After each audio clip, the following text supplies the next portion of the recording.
விவசாயம் என பல்வேறு துறைகளிலும் விற்பனராக விளங்கிய ஜி.டி. நாயுடு சித்த மருத்துவத்திலும் சிறப்பான பங்களிப்பை செய்திருக்கிறார். தனது நண்பர் வி.பி.பி. நாயுடு என்பவருடன் இணைந்து நீரிழிவு நோய்க்கு மருந்து கண்டுபிடித்தார் ஜி.டி. நாயுடு.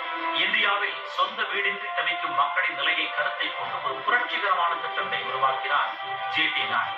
ஒரு படுக்கை அறை வீட்டை கோவையில் 750 ரூபாய்க்கும் டெல்லியில் 1000 ரூபாய்க்கும் கட்டித்தர முடியும் என்ற ஜி.டி. நாயுடு 2 படுக்கை அறை வீட்டை கோவையில் 1100 ரூபாய்க்கும் டெல்லியில் 1400 ரூபாய்க்கும் கட்டித்தர முடியும் என்றும் அதுவும் ஒரே நாளில் கட்டுமான பணிகள் முடியும் என்று கூறி அதிசயிக்க வைத்தார். சொன்னது போலவே 1968ஆம் ஆண்டு ஜனவரி மாதம் 15ஆம் தேதி காலை 9:30 மணிக்கு தொடங்கிய கட்டுமான பணிகளை இரவு 8:30 மணிக்கு முடித்து ஒரு வீட்டை கட்டி காட்டினார் ஜி.டி. நாயுடு.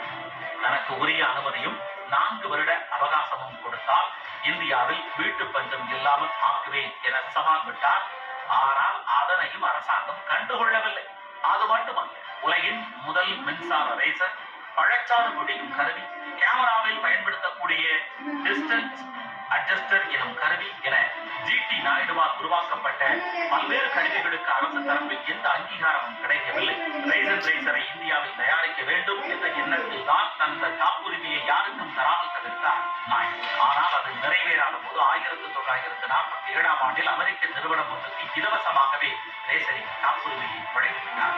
ஆரம்ப காலத்தில் இந்தியாவின் வளர்ச்சியை விரும்பாத பிரிட்டிஷ் அரசாங்கம் ஜி.டி. நாயுடுவின் கண்டுபிடிப்புகளுக்கு முட்டுக்கட்டை போட்டது. 1945ஆம் ஆண்டுகளுக்கு பின்னர் வருமான வரித்துறையுடன் ஏற்பட்ட மோதலால் ஜி.டி. நாயுடுவுக்கு அரசாங்கத்தின் ஆதரவு கிடைப்பதில் கூடுதல் சிக்கல் ஏற்பட்டது. கல்வி பணிகளுக்கு நாயுடு வாரி வாரி கொடுப்பதை கண்டு அவரிடம் கோடிக்கணக்கில் பணம் இருக்கலாம் என்று எண்ணிய வருமான வரித்துறையினர் அவருக்கு எதிராக நடவடிக்கை எடுக்க தொடங்கினர்.